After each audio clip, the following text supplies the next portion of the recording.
Hello dears, എല്ലാവർക്കും പുതിയ വീഡിയോയിലേക്ക് സ്വാഗതം. അപ്പോൾ ഞാൻ വന്നിട്ടുള്ളത് അടിപൊളി ഒരു ഹെയർ കെയർ വീഡിയോ ആയിട്ടാണ്. മറ്റൊന്നുമല്ല, നമ്മുടെ മുരിങ്ങേൻ്റെ ഇലയാണ് കേട്ടോ. മുരിങ്ങേൻ്റെ ഇലേനെ കുറിച്ച് എല്ലാവർക്കും അറിയാവുന്ന കാര്യം തന്നെയാണ്. മുരിങ്ങേൻ്റെ ഇല തേച്ചാൽ നല്ല രീതിക്ക് തന്നെ മുടി വളരും. പക്ഷേങ്കിൽ അത് തേക്കേണ്ട സമയവും എങ്ങനെയാണ് തേക്കേണ്ടത് എന്നൊക്കെ അറിഞ്ഞിട്ട് വേണം നമ്മൾ തേക്കാൻ. ചിലപ്പോൾ നമ്മൾ തേച്ചാൽ നമുക്ക് അസുഖം വരാനുള്ള സാധ്യതയുണ്ട്. അതൊന്നും വരാതെ എങ്ങനെ നമുക്ക് മുരിങ്ങേൻ്റെ ഇല നമ്മുടെ മുടി വളർച്ചയ്ക്ക് വേണ്ടിയിട്ട് ഉപയോഗപ്പെടുത്താൻ നോക്കാം. അപ്പം ഞാനിതാ കുറച്ച് മുരിങ്ങേൻ്റെ ഇല പറിച്ചെടുത്തിട്ടുണ്ട് കേട്ടോ. അപ്പോൾ ഇവിടെ മുരിങ്ങേൻ്റെ ഇലയൊന്നും നമുക്ക് കിട്ടാനില്ല. കാരണം ക്വാർട്ടേഴ്സിലായതിനെ കൊണ്ട് തന്നെ മുരിങ്ങ നമുക്ക് വീട്ടിലാണെങ്കിൽ എവിടെയെങ്കിലുമൊക്കെ പോയിട്ട് പറിക്കാം. ഇതിപ്പോൾ ഇവിടുന്ന് കുറേ ദൂരം പോയിട്ട് മുരിങ്ങേൻ്റെ ഒരു തോട്ടമുണ്ട്, അവിടെ രാവിലെ നടക്കാൻ വേണ്ടിയിട്ട് പോയതാണ്. അങ്ങനെ അവിടെ നിന്ന് പറിച്ചെടുത്തതാണ് കേട്ടോ. അത് അവർ കണ്ടിട്ടൊന്നും ഇല്ല പറിച്ചെടുക്കുന്നത്. റോഡിലേക്ക് കുറച്ച് ഇങ്ങനെ ചാഞ്ഞ് നിൽക്കുന്നുണ്ടായിരുന്നു. അപ്പോൾ അതുമത് ഇങ്ങനെ പറിച്ചെടുത്തതാണ്. അപ്പം ഈ ഒരു മുരിങ്ങേൻ്റെ ഇല വീട്ടിലുള്ളവരൊക്കെ ഉണ്ടെങ്കിൽ ഡെയിലി തേക്കുന്നതിനെ കൊണ്ട് നല്ലതാണ് കേട്ടോ. ഒരു കുഴപ്പമില്ലാതെ മാത്രമല്ല, ഇത് ഭക്ഷണത്തിൻ്റെ കൂടെ ഉൾപ്പെടുത്തുകയാണെങ്കിൽ അതിലും നല്ലതാണ്. അപ്പം ഈ ഒരു മുരിങ്ങേൻ്റെ ഇല നമുക്ക് എങ്ങനെയാണ് നമുക്കിത് തലയിൽ തേക്കാൻ നോക്കാം. പെട്ടെന്ന് മുടി കൊഴിച്ചിൽ മാറാനും താരം മാറാനും അതേപോലെ തന്നെ ചെറിയ ചെറിയ മുടികളൊക്കെ ഉണ്ടെങ്കിൽ അവർക്കൊക്കെ നല്ല ആരോഗ്യം വെച്ച് പെട്ടെന്ന് തന്നെ വളർന്ന് കിട്ടാനും, അതേപോലെ മുടീൻ്റെ അറ്റം പിളരുന്നവർക്കും പിന്നെ ചെമ്പിച്ച മുടിയൊക്കെ ഉള്ളവരുണ്ടാവില്ലേ, ഈ ഒരു ചെമ്പിച്ച മുടിയൊക്കെ നന്നായിട്ട് കറുത്ത് കിട്ടാനൊക്കെ ഇത് സഹായിക്കും. അത് മാത്രമല്ല, മുരിങ്ങേൻ്റെ ഇല നമുക്ക് ഒരു ആഴ്ചയിൽ ഒരു 3 വട്ടം വെച്ച് തേക്ക് തന്നെയാണെങ്കിൽ കൂടെ ഒരു മാസമൊക്കെ ആകുമ്പോഴേക്ക് തന്നെ നമ്മളെ മുടീൻ്റെ ആ ഒരു വോളിയം കൂടിയത് നമുക്ക് മനസ്സിലാക്കാൻ വേണ്ടിയിട്ട് പറ്റും കേട്ടോ. അപ്പോൾ എൻ്റെ സൗണ്ടൊക്കെ മാറിയിട്ടുണ്ട്. ഇവിടെ ഭയങ്കര തണുപ്പാണ്. രാവിലെയും ഉച്ചയ്ക്കും വൈകുന്നേരവും ഒക്കെ തണുപ്പാണ്.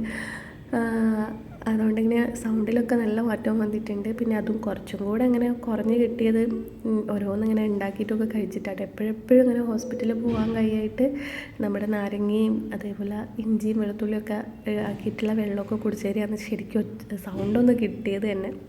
അപ്പോൾ ഞാനിതൊരു എൻ്റെ കഥ പറയുന്നതായിട്ട് നിങ്ങൾക്ക് ബോറടിക്കുന്നുണ്ടെങ്കിൽ പറയണം കേട്ടോ, ഞാനീ പറയത്തില്ല.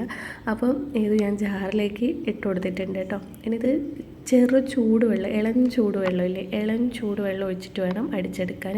അല്ലാണ്ട് ഇതിൻ്റെ കൂടെ നമുക്ക് റോസ്മേരി വാട്ടറും അല്ലെങ്കിൽ ഉലുവേൻ്റെ വെള്ളമൊക്കെ ചേർക്കാം. പക്ഷേങ്കിൽ ഇതിലാരെങ്കിലും ആദ്യമായിട്ടൊക്കെ തേക്കുന്നവരുണ്ടെങ്കിൽ ഈ ഒരു മുരിങ്ങേൻ്റെ ഇല എന്ന് പറയുന്നത് അത്യാവശ്യം നല്ല തണുപ്പുള്ള സാധനം. അപ്പോൾ തണുപ്പിൻ്റെ കൂടെ വേറൊരു സാധനം കൂടെ അധികം ഒരു ഇതാവേണ്ടെന്ന് വിചാരിച്ചിട്ടാണ് ഞാൻ ചെറു ചൂടുവെള്ളം, ആദ്യമായിട്ടൊക്കെ തേക്കുന്നവരാണെങ്കിൽ ചെറു ചൂടുവെള്ളം ഉപയോഗിച്ചാൽ മതി കേട്ടോ. അപ്പോൾ എൻ്റെ മുടീനെ ഞാൻ ശ്രദ്ധിച്ചു തുടങ്ങിയ കാലം തൊട്ട് ഞാൻ ചെമ്പരത്തി താളിയും അതേപോലെ തന്നെ നമുക്ക് വീട്ടിൽ തന്നെയുള്ള സംഭവങ്ങളൊക്കെ തേച്ച് തന്നെയാണ് കേട്ടോ ഈ ഒരു മുടി വളർച്ച ഞാൻ ഇങ്ങനെയൊക്കെ ആക്കിയെടുത്തത്, ഇത്രയും ഉള്ളിലൊക്കെ ആക്കിയെടുത്തത്. അല്ലെങ്കിൽ നമുക്ക് എൻ്റെ ഒരു കാര്യം വെച്ച് പറയുകയാണെങ്കിൽ ഡെലിവറി കഴിഞ്ഞു, അതിൻ്റെ ഇടയ്ക്ക് തൈറോയിഡ് ഉണ്ട്, ഇപ്പോഴും തൈറോയിഡ് ഉണ്ട്. അതിൻ്റെ ഇടയ്ക്കൊക്കെ ഈ ഒരു മുടീൻ്റെ ഉള്ളും നീളവും ഇതേപോലെ കൊണ്ടുപോകാൻ എന്നെ സഹായിക്കുന്നത് ഇതൊക്കെ തന്നെയാണ് കേട്ടോ. എന്നിട്ട് നമ്മൾ അരച്ചെടുത്ത ശേഷം ഇതൊന്ന് എന്തെങ്കിലും ഒരു തുണിയിൽ വെച്ചിട്ടൊന്ന് അരിച്ചെടുക്കുക. ഞാൻ വഴിയൊരു തവ്വലാണ് കേട്ടോ എടുത്തത്. ഇതിൻ്റെ കളർ ഇത് ചേറായതല്ല, എന്തെങ്കിലും ഇങ്ങനെ ഉണ്ടാക്കിയാൽ ഞാൻ ഈ ഒരു തുണിയിൽ വെച്ച് ഇതിനായിട്ടൊരു തുണി മാറ്റി വെച്ചതാണ് കേട്ടോ. അപ്പോൾ ഈ ഒരു തുണിയിൽ നമ്മൾ ഇങ്ങനെ അരിച്ചെടുത്ത് കഴിഞ്ഞ് കുറച്ച് കഴിഞ്ഞ് ഈ ഒരു തുണി ഒന്ന് കലക്കിയിട്ട് അതിൻ്റെ കളർ നോക്കി ഒരു ബ്ലാക്ക് കളറായിരിക്കും. ആ ഒരു കളർ തന്നെ ഇതിനുണ്ട്. അതുകൊണ്ട് തന്നെ നമ്മളെ ചെമ്പിച്ച മുടിയൊക്കെ ഇത് നമ്മൾ തുടർച്ചയായിട്ട് ഉപയോഗിക്കുമ്പോൾ നല്ലോണം കറുത്ത് കിട്ടും കേട്ടോ. ചിലർക്ക് ജന്മനാ ഉണ്ടാവും മുടിക്കൊരു ചെമ്പിച്ച പോലെയൊക്കെ, എത്ര വെളിച്ചെണ്ണ തൊട്ടാലും അങ്ങനെ തന്നെ ഉണ്ടാവും. അതൊക്കെ ഈ ഒരു മുരിങ്ങേൻ്റെ ഇല തേക്കുന്നതോടെ മാറിക്കിട്ടും കേട്ടോ. മുരിങ്ങേൻ്റെ ഇല അസലായിട്ട് മുടി വളരുന്നൊരു സംഭവം കൂടിയാണ്. എനിക്ക് ശരിക്കും അത്ഭുതമാണ് തോന്നിയത്. കാരണം ഞാൻ എന്താ പറയുക, ഈ ഒരു PCODൻ്റെയും തൈറോയിഡിൻ്റെ ഇടയ്ക്കൊക്കെ മുടി കൊഴിയാണ്ട് പിടിച്ച് നിൽക്കുന്നുണ്ടെങ്കിൽ ഇവിടെ ഇപ്പം ചെമ്പരത്തി താളി കിട്ടാനില്ല.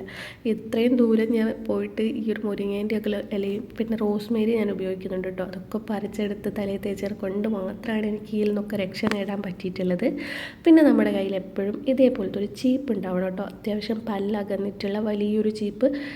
ഇത് നീമിൻ്റെ നമ്മുടെ ഒരു മരത്തിൻ്റെ ഈ ഒരു നീമിൽ വേപ്പിൻ്റെ തടി കൊണ്ട് ഉണ്ടാക്കിയിട്ടുള്ള ചീപ്പ്. അങ്ങനത്തെ ചീപ്പ് കിട്ടുകയാണെങ്കിൽ അത് തന്നെ വാങ്ങിക്കുക. കാരണം താരനൊക്കെ ഉണ്ടെങ്കിൽ പെട്ടെന്ന് മാറുന്നു മാത്രമല്ല, ഈ ഒരു ചീപ്പ് കൊണ്ട് നമ്മൾ TV കാണാനിരിക്കുമ്പോഴോ അല്ലെങ്കിൽ വെറുതെ ഇങ്ങനെ ഇരിക്കുമ്പോൾ ജസ്റ്റ് തലയിലൊന്ന് ഇതേപോലെ വാർന്നു കൊടുക്കുകയാണെങ്കിൽ നല്ലൊരു മസാജ് ഫീൽ കിട്ടും. ബ്ലഡ് സർക്കുലേഷൻ കൂടും കേട്ടോ. ബ്ലഡ് സർക്കുലേഷൻ കൂടിയാൽ മാത്രമാണ് നമ്മളെ മുടി നല്ല രീതിക്ക് വളരത്തുള്ളൂ കേട്ടോ. അല്ലാണ്ട് നമ്മൾ എന്ത് തേച്ചിട്ടും കാര്യമില്ല. അതുകൊണ്ട് തന്നെയാണ് ഞാൻ എപ്പോഴും പറയുന്നത്, നമ്മൾ എന്ത് പാക്ക് തലയിലിടുമ്പോഴും അതിൻ്റെ തൊട്ട് മുന്നായിട്ട് മുടീൻ്റെ ചിക്ക് മീൻസ് മുടീൻ്റെ ഈ ഒരു ജടയൊക്കെ പോക്കിയിട്ട് മുടിയൊക്കെ ഒന്ന് ചീകി ഒരു മസാജൊക്കെ ചെയ്തതിന് ശേഷം പാക്ക് അപ്ലൈ ചെയ്യുക. അപ്പോൾ അത് വേഗം തന്നെ നമ്മുടെ മുടി വേരിൻ്റെ ഉള്ളിലേക്കായിട്ട് ഇറങ്ങും കേട്ടോ. അതേപോലെ തന്നെ എത്ര നമ്മൾ മുടി വാർന്ന് ചീകി കെട്ടിയാലും മുടിക്ക് പെട്ടെന്ന് ജട പിടിക്കുന്നവരുണ്ടെങ്കിൽ അവർക്കിത് നല്ലൊരു ഹെൽപ്ഫുള്ളാണ് കേട്ടോ. കാരണം ഈ ഒരു മുരിങ്ങേൻ്റെ ഈ ഒരു വെള്ളം, ഈ ഒരു ജ്യൂസ് നമ്മൾ തേക്കുമ്പം അതിൻ്റെ ഈ ഒരു ഇത് കാരണം പിന്നെ നമ്മൾ കുളിച്ച് കഴിഞ്ഞ് മുടി ചീകുമ്പം നല്ല ജടയൊക്കെ പിടിച്ചിരിക്കുന്ന മുടിയാണെങ്കിൽ പെട്ടെന്ന് തന്നെ ഈ ഒരു ജടയൊക്കെ നമുക്ക് അഴിച്ചെടുക്കാൻ, മുടി ഒട്ടും തന്നെ പൊട്ടിപ്പോവാതെ അഴിച്ചെടുക്കാൻ വേണ്ടിയിട്ട് പറ്റും കേട്ടോ. അതേപോലെ തന്നെ നമ്മൾ ഇങ്ങനത്തെ എന്തെങ്കിലും ബോട്ടിൽസിൻ്റെ കൂടെ ഈ ഒരു ക്യാപ്പിൻ്റെ മുകളിൽ ഈ ഒരു കോമ്പ് ഉണ്ടെങ്കിൽ അതും നല്ലതാണ് കേട്ടോ. അങ്ങനത്തെ എന്തെങ്കിലും പാക്കൊക്കെ അപ്ലൈ ചെയ്യും. മേരി വാട്ടർ ആണെങ്കിലും അല്ലെങ്കിൽ മുരിങ്ങയുടെ ഇലയുടെ വെള്ളമാണെങ്കിലും ഉലുവേൻ്റെ വെള്ളമാണെങ്കിലും ഒക്കെ ഈ ഒരു ബോട്ടിലേക്ക് ഒഴിച്ചു കൊടുത്തിട്ട് നമുക്കിത് നേരെ സ്കാൽപ്പിലേക്ക് അപ്ലൈ ചെയ്യാൻ പറ്റും കേട്ടോ. മുടിയിഴയിൽ നമ്മളാക്കിയിട്ട് കാര്യമില്ല, നമ്മുടെ സ്കാൽപ്പിൽ എത്തുന്ന വിധം വേണം നമ്മൾ എന്തൊരു സാധനം ഉണ്ടാക്കിയിട്ടും തലയിലേക്ക് ഇട്ട് കൊടുക്കാൻ വേണ്ടി. തലയിലേക്ക് ഇടുമ്പോൾ അത് സ്കാൽപ്പിലേക്ക് എത്തണം കേട്ടോ. അപ്പോൾ ഇങ്ങനത്തെ ഒരു ഇതൊക്കെ ഉണ്ടെങ്കിൽ നമുക്ക് എളുപ്പത്തിൽ തന്നെ അത് സ്കാൽപ്പിലേക്ക് എത്തും. അല്ലെങ്കിൽ നമ്മൾ ചീപ്പെടുത്ത് മുടി വകഞ്ഞിട്ട് ചെയ്യണം കേട്ടോ. അപ്പോൾ എല്ലാവരും ഈ ഒരു മുരിങ്ങേൻ്റെ ഇല ഒന്ന് ട്രൈ ചെയ്ത് നോക്കുക. 100% എഫക്റ്റീവാണ്.